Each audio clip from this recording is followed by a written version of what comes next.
Hi friends, welcome back to కేనా tutorials. ఈ వీడియోలో మనం ఆర్ఆర్బీ గ్రూప్ డికి సంబంధించి డిసెంబర్ 17th థర్డ్ షిఫ్ట్కి సంబంధించినటువంటి ఇంపార్టెంట్ క్వశ్చన్స్ అండ్ కాన్సెప్ట్ చూద్దాం. ఎవరైనా మన ఛానల్ని కొత్తగా చూస్తున్నట్లయితే ఛానల్ సబ్స్క్రైబ్ చేసుకొని వీడియోని లైక్ చేయండి. అదేవిధంగా నేను ఈ వీడియోకి 500 లైక్స్ అనేవి టార్గెట్ ఇస్తున్నాను. తప్పకుండా ఈ టార్గెట్ అనేది కంప్లీట్ చేయండి. ఫ్రెండ్స్, చాలామంది సార్ మీరు వీడియో పెట్టగానే మాకు నోటిఫికేషన్ రావట్లేదని కంప్లైంట్ చేస్తున్నారు. సో మీకు నోటిఫికేషన్ కనుక రావాలంటే, నేను వీడియో పెట్టగానే నోటిఫికేషన్ కనుక రావాలంటే కంపల్సరిగా బెల్ ఐకాన్ అనేది ఆన్లో ఉంచుకోవాలి. సో ఎవరైనా బెల్ ఐకాన్ని యాక్టివేట్ చేసుకోకపోతే ఇప్పుడే బెల్ ఐకాన్ని యాక్టివేట్ చేసుకోండి. సో ఫస్ట్ క్వశ్చన్ చూడండి. సిల్వర్ క్లోరైడ్ను సూర్యకాంతిలో ఉంచినప్పుడు అది ఏ రంగులోకి మారుతుంది? What happens when silver chloride is exposed to sunlight? అంటే చూడండి, for example silver chloride AgCl, silver chloride యొక్క ఫార్ములా ఏంటి? AgCl. దీనికి తక్కువ స్థిరత్వం అనేది ఉంటుంది, అంటే లెస్ స్టెబిలిటీ అనేది ఉంటుంది. దానివల్ల సూర్యకాంతికి ఇది ఎక్స్పోజ్ అయినప్పుడు, సన్లైట్కి ఎక్స్పోజ్ అయినప్పుడు ఏమవుతుందంటే ఇది విఘటనం చెందుతుంది. ఓకేనా? సో విఘటనం చెంది Ag గాను, అంటే సిల్వర్ గాను, మరియు Cl- అయాన్లు గాను విడిపోతుంది. సో ఇలా సిల్వర్గా విడిపోవడం వల్ల, ఇలా సిల్వర్ అనేది ఏర్పడడం వల్ల అది మనకి గ్రే కలర్లో లేదా బూడిద రంగులో కనిపిస్తుంది. ఓకేనా? సో ఎప్పుడైతే సిల్వర్ క్లోరైడ్ను మనం సూర్యకాంతిలో ఉంచుతామో అది విఘటనం చెంది మనకి సిల్వర్ని ఫామ్ చేస్తుంది. ఆ సిల్వర్ అనేది మనకి గ్రే కలర్ లేదా బూడిద రంగులో కనిపిస్తుంది. ఓకేనా? సో ఇక్కడ దీన్ని ఏమంటామంటే రసాయన వియోగం లేదా ఫోటోకెమికల్ డికంపోజిషన్ అంటాం. ఈ రియాక్షన్ మనం రసాయన వియోగం లేదా ఫోటోకెమికల్ డికంపోజిషన్ అంటాము. సో ఇక్కడ ఏర్పడినటువంటి సిల్వర్ని మనం ఎందులో ఉపయోగిస్తామంటే బ్లాక్ అండ్ వైట్ ఫోటోగ్రఫీలో ఉపయోగిస్తాము. ఓకేనా? సో ఇలా విఘటనం చెందిన తర్వాత ఏర్పడినటువంటి సిల్వర్ని మనం బ్లాక్ అండ్ వైట్ ఫోటోగ్రఫీలో ఉపయోగిస్తాం. నెక్స్ట్ క్వశ్చన్ చూడండి. హైడ్రాలో ప్రత్యుత్పత్తి ఏ పద్ధతిలో జరుగుతుంది? How does reproduction take place in Hydra? అంటే కోరకీభవనం లేదా బడ్డింగ్ ద్వారా మనకి హైడ్రాలో ప్రత్యుత్పత్తి అనేది జరుగుతుంది. సో దీన్నే మనం ఏమంటామంటే అలైంగిక ప్రత్యుత్పత్తి లేదా ఎసెక్సువల్ రీప్రొడక్షన్ అని అంటాం. అలైంగిక ప్రత్యుత్పత్తి లేదా ఎసెక్సువల్ రీప్రొడక్షన్ అంటాం. సో ఇందులో మనకి మదర్ అంటే తల్లి జీవి నుంచి ఒక బడ్ అనేది, ఓకేనా, సో ఒక బడ్ లేదా మొగ్గ అనేది విడిపోయి అది పూర్తి చైల్డ్గా లేదా పిల్లజీవిగా ఏర్పడుతుంది. ఓకేనా? పూర్తి పిల్లజీవిగా ఏర్పడుతుంది. దీన్నే మనం ఏమంటామంటే కోరకీభవనం లేదా బడ్డింగ్ అంటాం. సో నెక్స్ట్ క్వశ్చన్ చూడండి. వాహనాల్లో వెనుక వైపు చూసే అద్దంగా ఏ దర్పణాన్ని వాడతారు?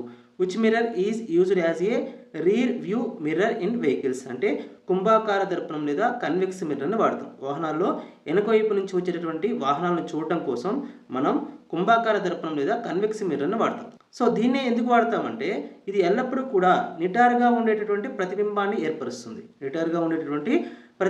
ఏర్పరుస్తుంది మరియు విశాలమైనటువంటి దృశ్య క్షేత్రాన్ని ఇస్తుంది. అంటే వైడర్ ఫీల్డ్ వ్యూని ఇస్తుంది. అంటే దూరంగా ఉన్నటువంటి వస్తువుల్ని కూడా చూడడానికి ఇది ఉపయోగపడుతుంది. సో అందుకే మనం వాహనాల్లో వెనుక వైపు నుంచి వచ్చేటటువంటి వాహనాలను చూడడానికి కుంభాకార దర్పణం మీద కన్వెక్స్ మిర్రర్ని వాడతాం. నెక్స్ట్ క్వశ్చన్ చూడండి. వాషింగ్ సోడా యొక్క రసాయన నామం ఏమిటి? What is the chemical name of washing soda? అంటే sodium carbonate decahydrate. Sodium carbonate అంటే Na2CO3, సోడియం కార్బోనేట్. డెకాహైడ్రేట్ అంటే డెకా అంటే 10, హైడ్రేట్ అంటే H2O. ఓకేనా? హైడ్రేట్ అంటే H2O. సోడియం కార్బోనేట్ డెకాహైడ్రేట్ అనేది మనకి వాషింగ్ సోడా యొక్క రసాయన నామంగా చెప్తాం. ఓకేనా? నెక్స్ట్ బేకింగ్ సోడా యొక్క రసాయన నామం ఏమిటంటే మనకి NaHCO3 అనేది మనకి బేకింగ్ సోడా యొక్క రసాయన నామంగా చెప్తాం. నెక్స్ట్ క్వశ్చన్ చూడండి. పరావర్తన తలం బయటకు ఉబ్బెత్తుగా ఉన్న గోళాకార దర్పణం ఏది? Which spherical mirror as it's reflecting surface curved outwards? అంటే మనకి పరావర్తన తలం బయటకు ఉబ్బెత్తుగా కలిగినటువంటి గోళాకార దర్పణం ఏంటంటే కుంభాకార దర్పణం లేదా కన్వెక్స్ మిర్రర్ అంటాం. దీన్నే మనం ఏమంటామంటే వికేంద్రీకరణ దర్పణం లేదా డైవర్జింగ్ మిర్రర్ అంటాం. అని కూడా అంటాం. సో ఇక్కడ పరావర్తన తలం లోపలికి ఉంటే మనం దాన్ని ఏమంటామంటే పుటాకార దర్పణం లేదా కన్కేవ్ మిర్రర్ అంటాం. సో ఇక్కడ పరావర్తన తలం బయట వైపుకుంటే దాన్ని కుంభాకార దర్పణం లేదా కన్వెక్స్ మిర్రర్ అంటాం. అదే పరావర్తన తలం అనేది లోపల వైపుకుంటే దాన్ని మనం ఏమంటామంటే పుటాకార దర్పణం లేదా కన్కేవ్ మిర్రర్ అంటాం. నెక్స్ట్ క్వశ్చన్ చూడండి.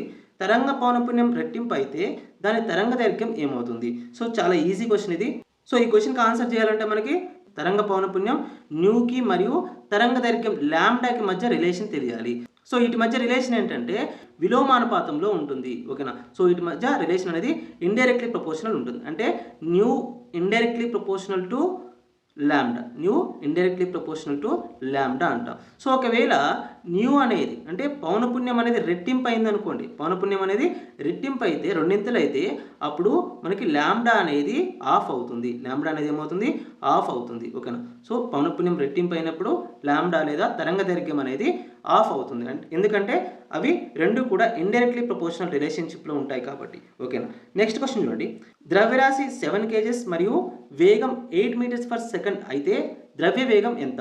If mass is 7 kgs and velocity is 8 meters per second, what is the momentum? అంటే మనకి ఇక్కడ ఏం కనుగొనమంటున్నాడు అంటే ద్రవ్య వేగం లేదా మూమెంటం కనుగొనమంటున్నాడు. మూమెంటానికి సూత్రం ఏంటి మనకి అంటే P is equal to MV. P is equal to MV. So ఇక్కడ మాస్ ఎంత ఇచ్చింది మనకి అంటే 7 kgs. మాస్ అనేది 7 kgs. నెక్స్ట్ వేగం ఎంత ఇచ్చాడు అంటే 8 meters per second. 8 meters per second ఇచ్చాడు. సో సబ్స్టిట్యూట్ చేయండి. 7 into 8. 7 into 8 అంటే 56. 56 kgs into meters per second. 56 kgs into meters per second అనేది మనకి ద్రవ్య వేగం లేదా మూమెంటం అవుతుంది. నెక్స్ట్ క్వశ్చన్ చూడండి. అన్నపూర్ణ పథకం యొక్క ఉద్దేశం ఏమిటి? What is the objective of the Annapurna scheme? అంటే నిరుపేద వృద్ధులకు ఉచిత ఆహార ధాన్యాలను అందించడం. అన్నపూర్ణ పథకం యొక్క ముఖ్య ఉద్దేశం ఏంటంటే నిరుపేద వృద్ధులకు ఉచిత ఆహార ధాన్యాలను అందించడం. Providing free food grains to destitute senior citizens.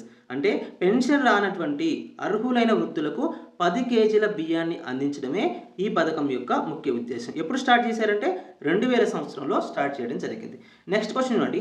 Battery యొక్క చిహ్నంలో పొడవైన గీత మరియు చిన్న గీత దేనిని సూచిస్తాయి? What do the long and short parallel lines in the symbol of A battery represents? అంటే మనకి ఇక్కడ ఒక బ్యాటరీ లేదా సెల్లో రెండు లైన్స్ అనేవి ప్యారలల్గా ఉంటాయి. ఒకటేమో లాంగ్ లైన్ ఉంటుంది, ఇంకొకటేమో షార్ట్ లైన్ ఉంటుంది. సో ఇక్కడ లాంగ్ లైన్ అనేది పాజిటివ్ ఛార్జ్ లేదా ధనావేశాన్ని సూచిస్తే షార్ట్ లైన్ అనేది నెగిటివ్ ఛార్జ్ లేదా రుణావేశాన్ని సూచిస్తుంది. ఓకేనా. ఇలాంటి సెల్స్ అన్ని కలిసి మనకి సమాంతర సంధానంలో కనుక కలిపినట్లయితే మనకి ఏం ఏర్పడుతుందంటే మనకి బ్యాటరీ అనేది ఏర్పడుతుంది. ఓకేనా. నెక్స్ట్ క్వశ్చన్ చూడండి.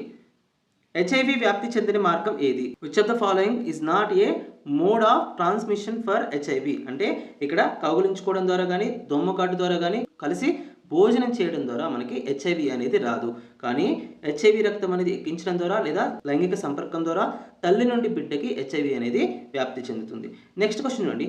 అణు సంఖ్య 13 కలిగినటువంటి లేదా అటామిక్ నెంబర్ 13 కలిగినటువంటి మూలకం ఏది? అంటే మనకి పీరియాడిక్ టేబుల్లో అల్యూమినియంకి పరమాణు సంఖ్య లేదా అటామిక్ నెంబర్ అనేది 13 ఉంటుంది. ఓకేనా. ఇవి మనకి 17th December థర్డ్ షిఫ్ట్కి సంబంధించినటువంటి ఇంపార్టెంట్ క్వశ్చన్స్. ఎవరైనా మన ఛానల్ని కొత్తగా చూస్తున్నట్లయితే ఛానల్ సబ్స్క్రైబ్ చేసుకొని వీడియోని లైక్ చేయండి. అదేవిధంగా నేను ఈ వీడియోకి 500 likes అనేవి టార్గెట్ ఇస్తున్నాను. తప్పకుండా ఈ టార్గెట్ అనేది కంప్లీట్ చేయండి. సో మరొక వీడియోలో మరొక ఇంట్రెస్టింగ్ అప్డేట్తో మళ్ళీ కలుసుకుందాం. అంతవరకు సెలవు. జై హింద్.